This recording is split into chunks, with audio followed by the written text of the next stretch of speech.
Factorial देख लिया, general term देख ली, टोटल टर्म एक्सपेंशन देख लिया, डिनोशंस देख लिए, देन एनसीआर देख लिया।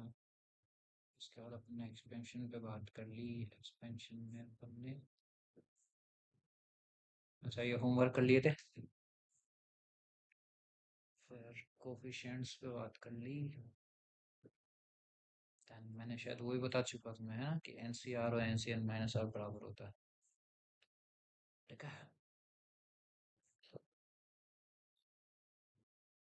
कोफिशिएंट्स पे बात कर ली। कोफिशिएंट्स हर बार एनसीआर नहीं आएगा, वो चीज़ भी दिखा दी। केसेस अलग अलग हो सकते हैं, तो एक्सपेंड करके देखो, ज़्यादा बेटर है। फिर अगर दो एक्सपेंशन मल्टीप्लाई में हो रहे हैं तो कैसे कोफिशिएंट्स देखना है। ये लास्ट वाला एग्जांपल समझ में आया था क्या? पहले तुम मुझे ये बताओ। हो सकता है कई बच्चों को नहीं समझ आया, तो मुझे तो ये बताओ कि ये एग्जांपल सबको समझ में आया था क्या, कि एक्स की पावर 4 का कोफिशिएंट कैसे देखा। एक में 4, एक में 0 ले लिया, एक से 3 निकाल दिया, एक से 1 निकाल दिया, एक से 2, एक से 2, इससे 1, इससे 3, इससे 0, इससे, ठीक है ना। और इन दी एंड ऐड कर दिया। क्यों? क्योंकि और हो रहा था। और का मतलब प्लस होता है, और यूनियन होता है। ये ध्यान रखना है, ये मेरे बताने की चीजें नहीं है, बट एनकाउंटर कर दिए चल ज्यादा। एंड का मतलब मल्टीप्लाई होता है, और इंटरसेक्शन दो रेफरेंसेस में यूज किया जाता है ना। हटा देता हूँ इसे। आज अपन क्या पढ़ेंगे? आज क्या पढ़ना है अपना? क्या बचा है इसमें? कोएफिशिएंट्स में कुछ और थोड़ी है, टर्म्स में। ओ हाँ, बस और एक कैटेगरी और बची जिससे क्वेश्चन आ सकता है तुम्हारे माइंड में, पक्की बात है, चांसेस है अच्छे खासे। रैशनल टर्म्स होती है ना। तो रैशनल का मतलब देखो, तुम्हें पता है रैशनल का मतलब क्या होता है? पी बाय क्यू के फॉर्म में होना चाहिए, है ना। तो वही होता है रैशनल, तो उसी पे बात करेंगे अपन थोड़ी सी, है ना। रैशनल के बाद अपन देखेंगे कोफिशिएंट्स के थोड़े और देखने हैं, या ट्राई करना है एग्जांपल्स जो है ना वो ट्राई करना। ठीक है। तो अपन रैशनल की बात कर लेंगे। फिर उसके बाद अपन आज बात करेंगे मिडल टर्म की। आई गेस अब लोग वही होगा, middle term numerically middle term, हाँ। फिर उसके बाद अपन जाएंगे प्रॉपर्टीज पे थोड़ी। फिर उसके बाद अपन, अच्छा उससे पहले एक चीज़ और मुझे बतानी है। आ, फिर समेशन, फिर पॉलिनोमियल, ठीक है। तो चलो, तो अभी तक किसी कोई दिक्कत? चले आगे। पहले तो मुझे एक चीज देखो, जैसे मान लो तुमने एक एक्सपेंशन देखा, let's say X plus Y to the power N.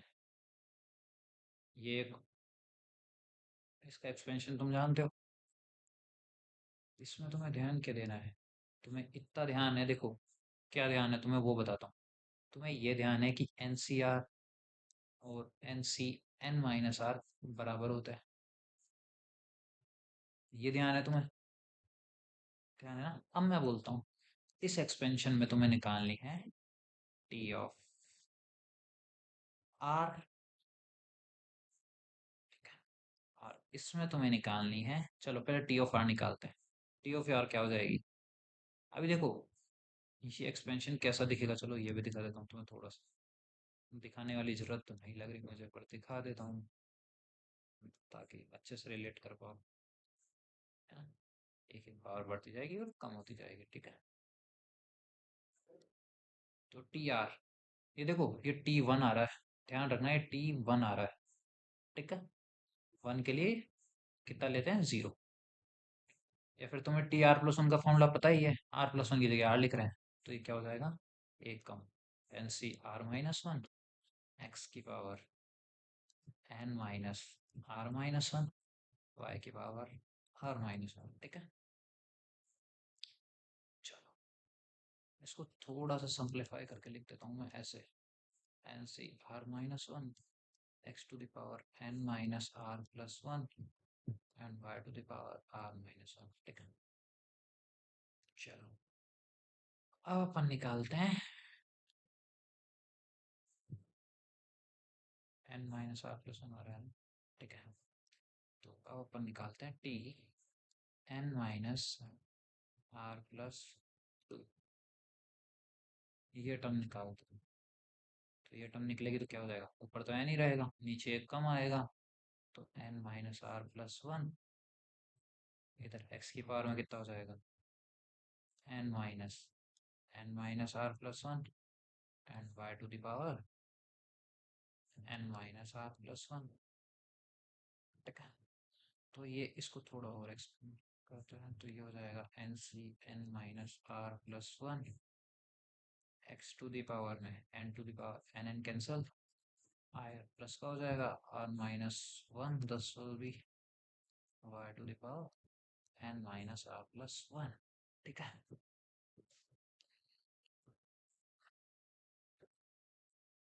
तुम्हें कुछ दिख रहा है,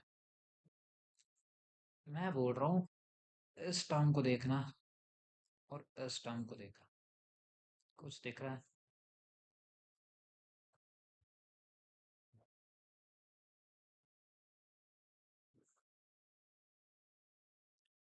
लग रहा नहीं है मुझे तुम नोटिस करोगे, बट ट्राई करो इसको नोटिस करने की, कुछ देखो इन दोनों टर्म्स में देखना, ये जो दो चीजें लिखी है ना मैंने यहाँ पे, ये देखो एंड देन ये देखो, दोनों में क्या पैटर्न दिख रहा है तुम्हें।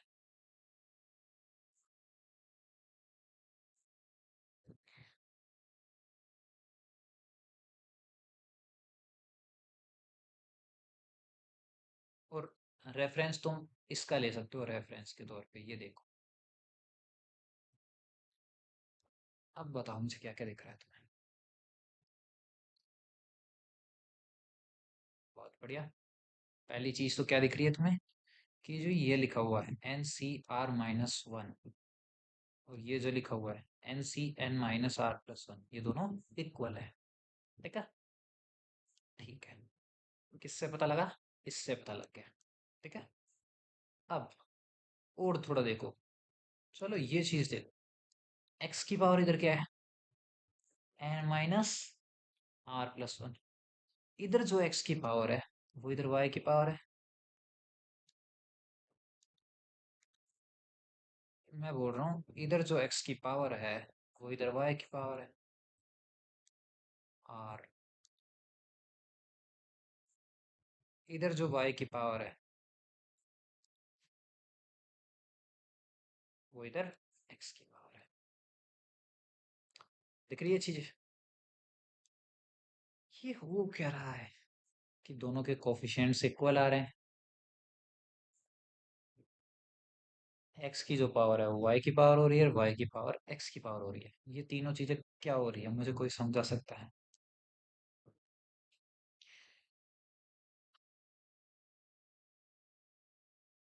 हल्का सा आइडिया लगवाओ, चलो थोड़ा सा और देखते हैं, चलो तुम्हें दिखाता हूँ, देखो कहीं पे अपन ने कहीं पे तो एक्सपेंशन लिखे होंगे ना। चलो ये देखो, जैसे ये वाला नॉर्मल एक्सपेंशन देखते हैं, one plus x to the power N, N C zero आ रहा था, ये कोफिशिएंट किसके बराबर था, एन सी एन के बराबर था, ठीक है। पहली चीज, इधर जो वन की पावर थी कितनी थी, एन, वो इधर किसकी पावर है, एक्स की पावर एन है। इधर जो एक्स की पावर जीरो थी वो किसकी पावर है, वन की पावर जीरो है। दिख रही है सेम चीज हो रही है ना, जो इस फर्स्ट टर्म में और लास्ट टर्म में हो रही थी वही सेम हरकतें उस टर्म में हो रही है ना, कि कोफिशिएंट्स दोनों के बराबर है, जो इधर एक्स की पावर थी वो उधर वाई की पावर हो गई, और जो इधर वाई की पावर थी वो उधर एक्स की पावर हो गई, ठीक है। ये सेम हरकतें हुई है ना यहाँ पे, वापस देखो, ये दोनों बराबर है, क्यों, इसके कारण, आर की जगह आर माइनस वन लिख दो तो ये आ जाएगा। इधर जो एक्स का को एक्स की पावर थी वो इधर वाई की पावर है, जो वाई की पावर थी वो एक्स की पावर, उधर वो क्यों इक्वल था, क्योंकि वो फर्स्ट टर्म थी, वो लास्ट टर्म थी, ऐसे ही सेकंड टर्म और सेकंड लास्ट टर्म इक्वल होती, थर्ड टर्म और थर्ड लास्ट टर्म इक्वल होती, fourth term fourth last term होती ना। ये कौन सी टर्म है, आर्थ टर्म, दूसरी टर्म कौन सी है, N minus R plus two term, मैं इतनी चीज लिख सकता हूँ, देखो मैं क्या लिखने वाला हूँ, ध्यान से देखना।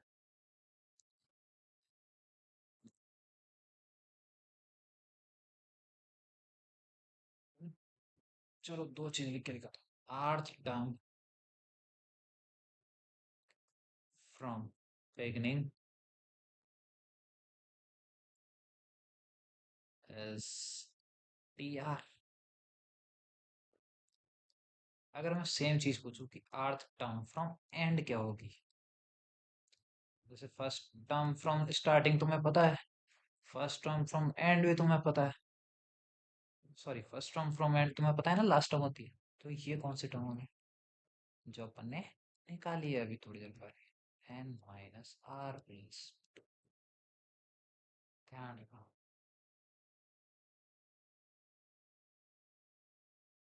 इक्वल नहीं बोल रहा, सिर्फ कोफिशिएंट्स इक्वल है इनके। चलो ये चीज भी लिख लो, सिर्फ कोफिशिएंट्स इक्वल है, टर्म्स इक्वल नहीं है। ध्यान, coefficients of T R equals to coefficients of T to the power N minus R plus two. ये तीनों को ध्यान रखो, ठीक है, समझ में आया ये तीनों। अब अगर तुम्हारे से कोई बोले आर्ट टर्म फ्रॉम बिगनिंग निकालनी है, तुम निकाल दोगे। अगर तुम्हारे को कोई बोले आर्ट टर्म फ्रॉम एंड निकालनी है, तो कौन सी टर्म निकालोगे, N minus R plus two. ठीक है, खत्म। क्वेश्चन आ सकता है, शायद मीन्स में नहीं आइडिया मुझे, बट आ रखा हूँ शायद, प्रॉब्लम देखना पड़ेगा, चेक करना पड़ेगा। बट अगर इन केस ऐसा क्वेश्चन एनकाउंटर करता है कि तुम्हारे को पूछ रहा है फिफ्थ टर्म फ्रॉम एंड, तो क्या हो जाएगी, N minus five plus two. बात खत्म, दिमाग ही नहीं लगाना है ना, कंफ्यूज होना है कहीं पे। ठीक है, चलो अब बात करते हैं। अब अपने को दूसरी बात किसकी करनी है, रैशनल की।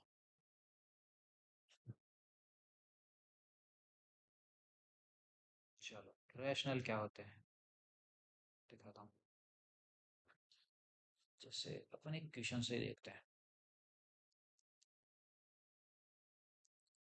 Find the number of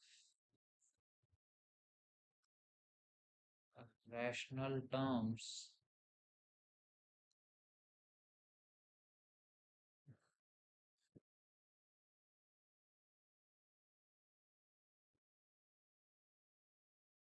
in the expansion of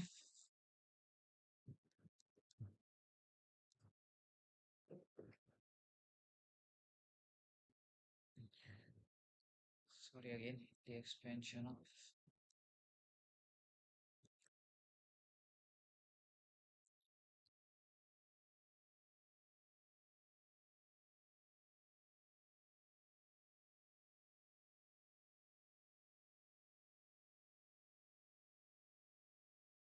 the expansion of 9 to the power 1 by 4 plus 8 to the power 1 by 5, इसकी कुछ पावर ले लो 100 लेट्स से। ठीक है, ये एक एक्सपेंशन है, इसमें तुम्हें बात करनी है रैशनल टर्म्स कितनी है। ठीक है, अब देखो कैसे करते हैं। पहले इसकी जनरल टर्म लिख के देखते हैं, जनरल टर्म लिख ले, क्या होती है, एनसीआर, एन कितना है 100, सी आर, पहला नंबर क्या है 9 की पावर 1 बाय 4, इसकी पावर में हो जाएगा 100 माइनस आर। दूसरा नंबर कितना है 8 टू द पावर 1 बाय 5, इसकी पावर में कितना है आर। ठीक है, कितना हो गया है 100 सी आर, 9 की पावर कितनी हो गई 100 माइनस आर अपॉन में 4, और 8 की पावर कितनी हो गई आर बाय 5। ठीक है, चलो और थोड़ी बात कर लेते हैं। तुम्हारे को आर पे कंडीशन भी पता है, आर कहाँ से कहाँ के बीच में होगा, आर होगा 0 से लेके एन के बीच में, ठीक है। ये चीज तुम्हें पता है। थोड़ा सा इसको और लिखता हूँ। अभी तक देखो मैंने कुछ अलग नहीं किया है। अलग अब करने वाला हूँ मैं थोड़ी सी देर, है ना। Minus R by, sorry sorry sorry sorry, ये 25 हो जाएगा, सॉरी।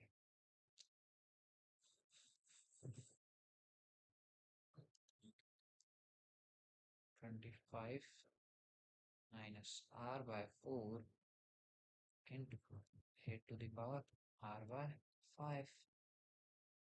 रैशनल का मतलब क्या होता है कि ये जो आनी चाहिए ना, इन नंबर, जो ये नंबर्स है ना, इन पे कहीं रूट नहीं लाना है तुम्हें, बस इतना ध्यान रखना है। तो यानी कि ये जो पावर्स आएगी ना, ये तुम्हारी इंटीग्रल पावर्स आए बस, ठीक है। क्या करना है तुम्हें, पावर्स कैसे लानी है, इंटीग्रल पावर्स लानी है।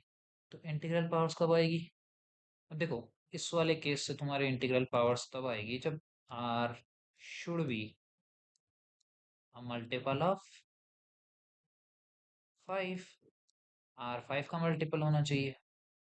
इधर से तब आएगी, इधर से कब आएगी, इधर से आएगी जब R should be a multiple of 4। बिल्कुल बढ़िया बात है भैया, दिमाग तो खूब चल रहा है।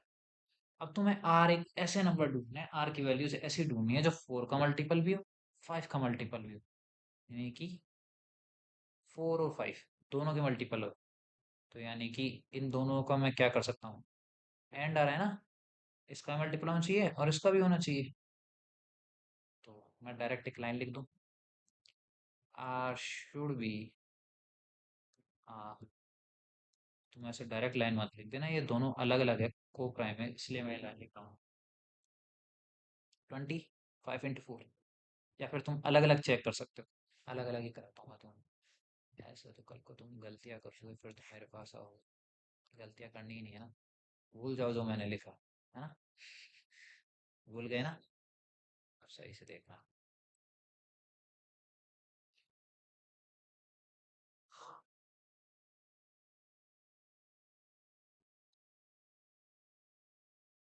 तो इधर से आर की वैल्यूज क्या क्या आएगी, इधर से आर की वैल्यूज आएगी 0, 4, 8, 12, 16, 20, 24, 28, 32, 36, पूरी लिखनी है क्या, 100 तक आएगी इन दी एंड। 100 से बढ़िया नहीं आ सकती आर की वैल्यू, ध्यान रखना वो लिमिटेशंस होती है ना। आर 0 से एन के बीच में रहेगा।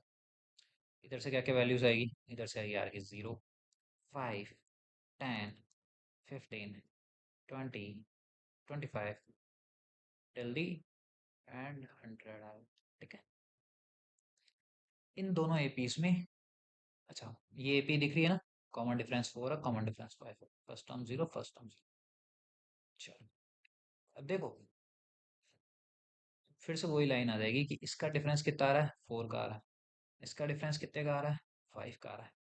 तो जो कॉमन एपी आएगी इनकी, जो इनकी कॉमन एपी आएगी, उसका फर्स्ट टर्म तो निकालना पड़ेगा, कॉमन कौन सा है, फर्स्ट टर्म कॉमन कौन सी है अभी, 0 और 0, तो फर्स्ट टर्म कॉमन मिल गई। कॉमन एपी का डिफरेंस कितना हो जाता है, इन दोनों का डिफरेंस का मल्टीप्लाई, तो यानी कि 4 इंटू 5, फिर से 20, जो सेम चीज मैंने तुम्हें बताई थी, तुम्हें पता है ऐसे आई है। या ऐसे भी नहीं, देखो तो मैं क्लियर लाइन बोलता हूँ, कॉमन ढूंढना शुरू कर दो, ये पूरे नंबर लिख दो 100 तक, कॉमन ढूंढो, दिमाग ही मत लगाओ। बट अगर ये तो देखो तुमने पढ़ रखा है कि अगर दो एपीज है, दोनों के अलग अलग कॉमन डिफरेंस है, दोनों में तुम्हें कॉमन एपी निकालनी है, कॉमन टर्म्स की एपी निकालनी है, तो उसका डिफरेंस क्या होता है, दोनों का मल्टीप्लाई, तो 20। तो कौन सी हो जाएगी, आर की वैल्यूज 0, 20, 40, 60, 80, 100 आ रही है। ये आर की वैल्यूज है तुम्हारा आंसर। शायद तुम्हारे से क्या पूछा था, नंबर ऑफ रैशनल टर्म्स पूछा था ना, तो नंबर कितनी आएगी टर्म्स की, 1 2 3 4 5 6, 6 टर्म्स, ठीक है। ये अपन ने क्यों लिया है? चलो ये बताओ मुझे, ये क्यों लिया है अपन ने?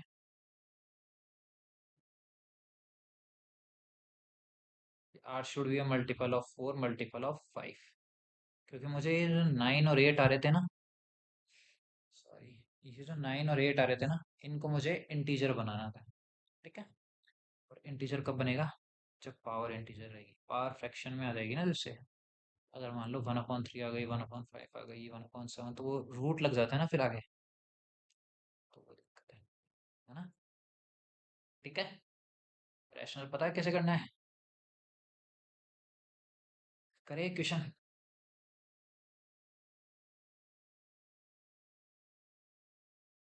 Find the number of rational terms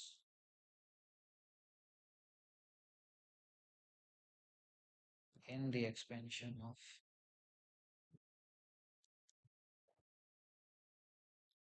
करना है क्वेश्चन, लिखो लिखो लिखो, कुछ भी ले लो। 3 की पावर 1/2 प्लस 2 की पावर 1/3, और आर ले लेते हैं अपन, फॉर सेक 100 ही लेते हैं। करो इसको।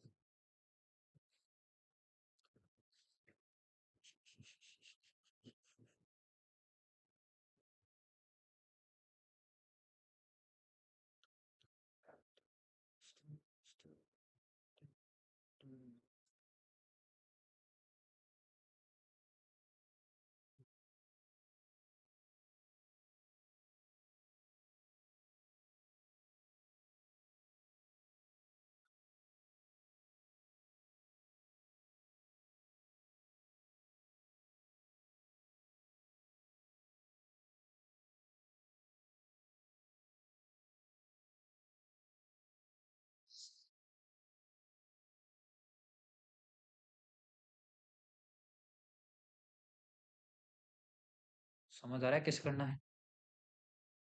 Same.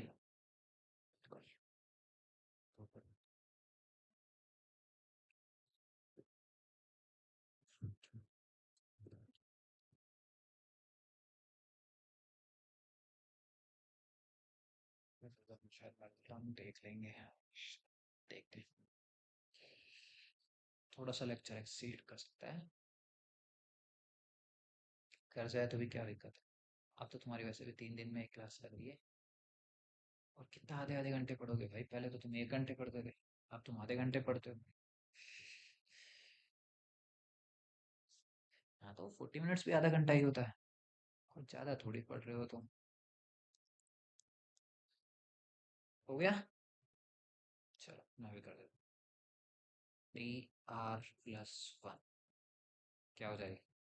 100 CR 3 to the power 1/2, 100 - R 2 to the power 1/3 to R। तो ये क्या हो जाएगा? 100 CR 3 to the power 100 - R/2 and 2 to the power R/3। तुम यहाँ पे भी लिख सकते हो, बट मैं फिर भी अगली लाइन में लिखूंगा।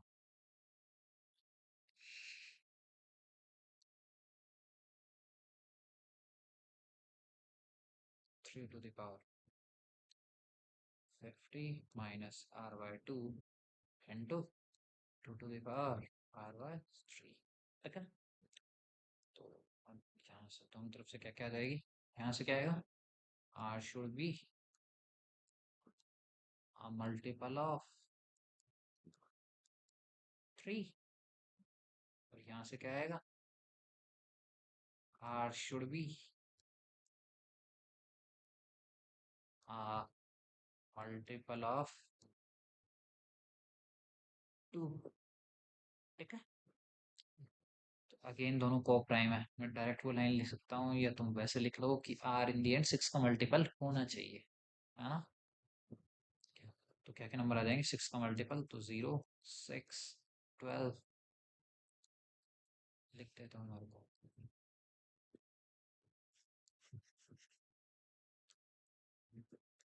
सिर्फ को प्राइम होता है तब मैं डायरेक्ट लिख देता हूँ ये लाइन, नहीं तो मैं हर जगह थोड़ी लिख रहा हूँ। R should be a multiple of 6 को प्राइम है, इसलिए लाइन लिख रहा हूँ मैं, फिर बोल रहा हूँ डायरेक्ट, नहीं तो कॉमन एपी वाली लाइन करोगे तो हरकत है, कॉमन एपी वाली करोगे, है ना। को प्राइम है इसलिए मैं लिख देता हूँ। नहीं तो कल को तुम बोलो तो मैं यही वर्ड दिखाऊंगा तुम्हें, ध्यान रखना अगर ऐसी गलती करी तो फिर मेरे से सुनोगे, है ना। तो क्या क्या आ जाएगी आर की वैल्यूज? 0, 6, 12, 18, 24, 30, 36 एंड 100। आएगी ही नहीं आएगी 100, ये बताओ। लास्ट वैल्यू क्या आएगी? 106 से डिवाइड नहीं होता, 96 होता है। कितनी टर्म्स हो गई? 96 निकाल देते हैं अभी। ए कितना है? 0। अपने को एन निकालना है। कॉमन डिफरेंस कितना है? 6। T N equal to A plus N minus one into D. तो यहाँ से एन माइनस वन की वैल्यू आ रही है 96/6 16। तो यहाँ से एन की वैल्यू आ रही है 17। कितने टर्म्स? ठीक है, कहीं कोई दिक्कत? रैशनल क्लियर है कैसे निकालना है? क्वेश्चन आ जाएगा, हो जाएगा। बहुत बढ़िया है फिर। चलो भैया, आगे देखते हैं। अब अपना थोड़ा बढ़िया टॉपिक आएगा, और फिर थोड़ा डेंजरस टॉपिक आएगा, मेडल टर्म। पहले एक चीज देखो, मिडिल टर्म होगी कौन सी? टोटल टर्म्स तुम्हारी देखो, तुम्हारे पास लेट से अपन बात करते हैं इस एक्सपेंशन की, x plus Y to the power n। Total terms कितनी है? बिल्कुल n प्लस वन, चैप्टर की स्टार्टिंग में बताया था। अब देखो, अगर n इवन है, इफ n इज इवन, तो मिडिल टर्म कौन सी होगी? और दूसरा केस, इफ n इज ऑड, तो मिडिल टर्म कौन सी होगी? सोच के देखो, total n plus one term है, n तुम्हारा इवन है, n तुम्हारा इवन है, तो n प्लस वन क्या हुआ? ऑड। ऑड में थोड़ी तुम टर्म निकाल दोगे बाय टू, नहीं ना। तो उसको क्या करना पड़ेगा? T N plus two. हाँ, अब इसका तुम बाय टू कर लो। ठीक है, देखो, एन इवन था, एन प्लस वन ऑड हुआ, ऑड का तो तुम बाय टू नहीं कर सकते ना, फ्रैक्शन में आ जाएगा। इवन करके करोगे ना तो N plus two by two. ठीक है, और ये कितना हो जाएगा? अगर इसको तुम ढंग से देखोगे तो ये हो जाएगा तुम्हारा T N by two plus one. और ये कितनी हो जाएगी? N C N by two, एक कम होता है, एक्स की पावर एन बाय टू और वाई की पावर एन बाय टू। इसमें तो ये ध्यान रखो, आगे तुम कर लोगे अगर तुम्हारे को इतना समझ में आ रहा है कि ये N by two plus one क्यों आया। तो ऑड है तो दो आएगी। ठीक है, एन ऑड है तो ये इवन हो गया।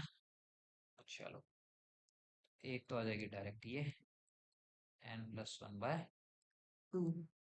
एक कौन सी आएगी? एक आएगी T of N plus one by two plus, ये दो आएगी। ठीक है, बस इतना ही तो मिडल टर्म, इतना ही था मिडल टर्म, और कुछ नहीं करना मिडल टर्म में। मिडल टर्म अगर तुम्हारे को मैं कुछ भी एक्सप्रेशन दे दूंगा लेफ्ट से कि one plus x to the power 10, तो उसकी मिडिल टर्म क्या होगी? 10 कैसा है? इवन। इवन के लिए क्या निकालोगे? N by two plus one, तो 5 प्लस वन T6 निकाल दो, खत्म। T6 निकालना तुम्हें आता है तो मेरे बताने का काम नहीं। हाँ, मेरे बताने का सिर्फ इतना काम था कि एन अगर इवन है तो एन प्लस वन ऑड हो जाएगा, ऑड को तुम बाय टू नहीं कर पाओगे तो उसको इवन करना पड़ेगा, तो N plus two by two लाएंगे अब नेक्स्ट टर्म, है ना। सिमिलरली एन ऑड है तो दो मिडिल टर्म आती है, एन इवन है तो एक मिडिल टर्म आती है, ध्यान रखना ये चीज है ना, ध्यान रहेगी।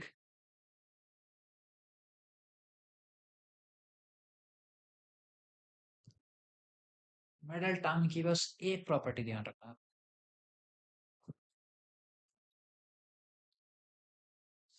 कैसे लिखोगे?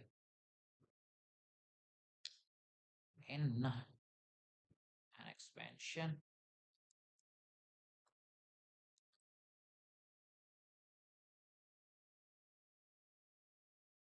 middle term will have the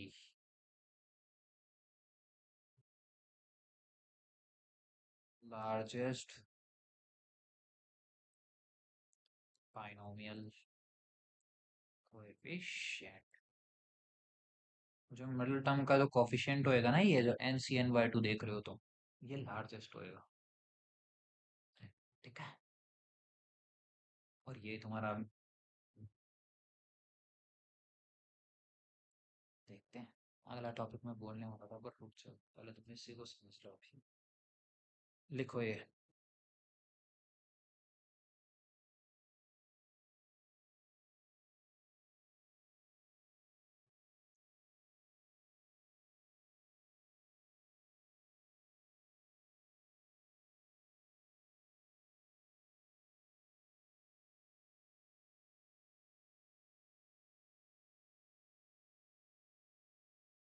example दिखाऊं? इधर दिखाऊं या पहले सॉल्व करे हुए दिखा दूं? चलो हम नॉर्मल एग्जांपल लेंगे फिर। मैं ज़्यादा मेहनत करने के मूड में नहीं हूँ। एक नॉर्मल एग्जांपल ले लेते हैं। एक्स प्लस वाई का होल स्क्वायर। क्या होता है इसका? 2 0, x⁻², y⁻0।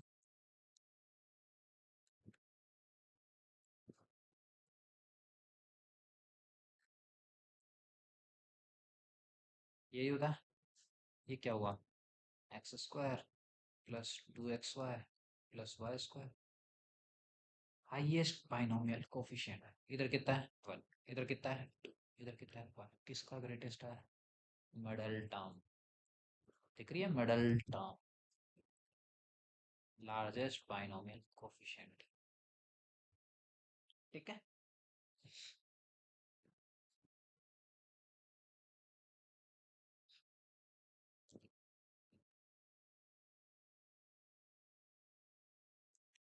सेम तुम अगर x+y का क्यूब देखोगे ना, तो उसमें तुम्हें पता है दो जगह 3 आता है। दोनों का बराबर आता है। क्यों? क्योंकि n is और देयर। ठीक है। इधर n is even। x+y का होल क्यूब करते हो ना तुम, तो तुम्हारा आता है ना x³ plus 3x² y plus 3xy² plus y³। तो जो बीच में दो 3 आ रहे हैं, वो क्यों आ रहे हैं? इसी के कारण पर। ठीक है। चलो, मिडिल टर्म देख लिया। अब अपन चल सकते हैं न्यूमेरिकली ग्रेटेस्ट। ओके, एक चीज और तो, एक चीज और है नहीं, बट क्वेश्चन आ जाते हैं ना इस पे, इंडिपेंडेंट ऑफ एक्स। चलो इस पे थोड़ी और बात कर लेते हैं। टर्म इंडिपेंडेंट ऑफ एक्स, कोई सेंस नहीं है इसको पढ़ने का अलग से, बट पढ़ा देता हूँ। तो तुम्हारा सेंस भी तुमसे नहीं पता। टर्म इंडिपेंडेंट ऑफ एक्स, ये क्या होता है? कोई नॉर्मल एक्सपेंशन ले लो। Let's say X plus 1/x² to the power n। ठीक है। रैंडम एक्सपेंशन है। क्या करेंगे इसमें? जनरल टर्म लिख दोगे तो 3r+1 क्या हो जाएगी? NCR x⁻r 1/x⁻x² n-। कहीं भी लिख लो, वो एक ही बात है ना? कोई दिक्कत नहीं, कंफ्यूज मत हो जाना यार, मैं लिख देता हूँ भाई लोगों। तुम कंफ्यूज हो फिर कैसे काम चलेगा? कहीं भी लगाओ तुम r n-r, वो इन दी एंड आ ही जाएगा। पर चलो, तुम पूरे चैप्टर में ऐसे कर रहे हो तो ऐसे ही दिए, वरना तुम एग्जाम में कहीं पे लगाओ, मैं फिर बोल रहा हूँ कोई दिक्कत नहीं आएगी। ठीक है। तो देखो, अपने को क्या चाहिए? इंडिपेंडेंट ऑफ एक्स, यानी कि ऐसी टर्म ढूंढनी है जिसमें एक्स की पावर कुछ भी ना हो। कुछ भी का मतलब कितनी हो? 0, शून्य।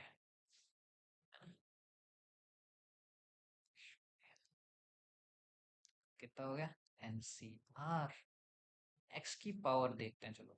इधर तो आ रही है N-R, नीचे आ रही है 2R। ठीक है,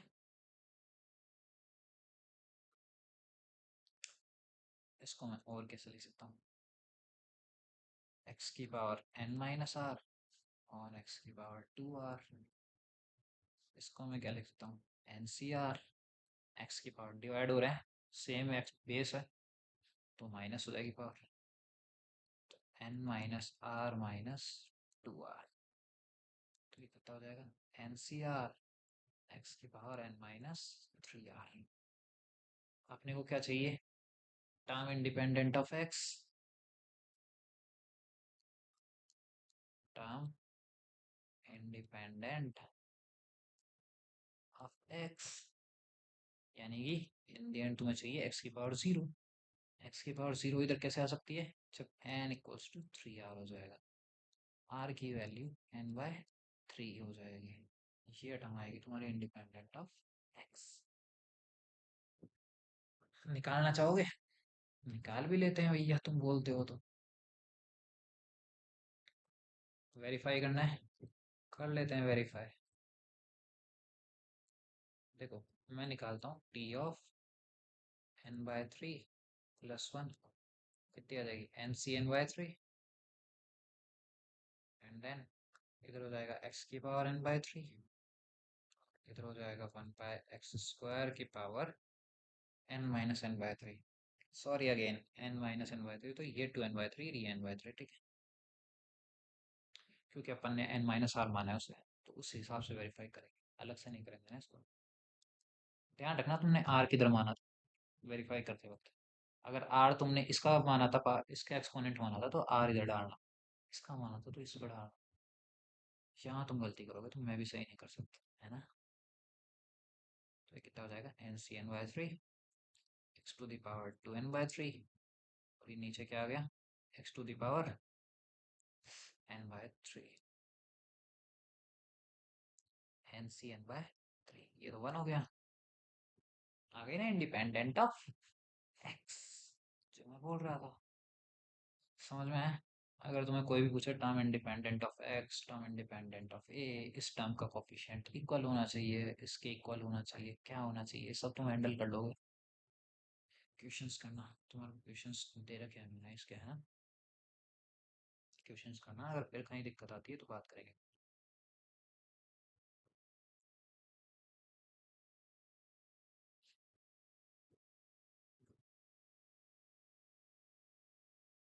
अपन बात करते हैं न्यूमेरिकली ग्रेटेस्ट टर्म की, अगर तुम्हें करनी है तो।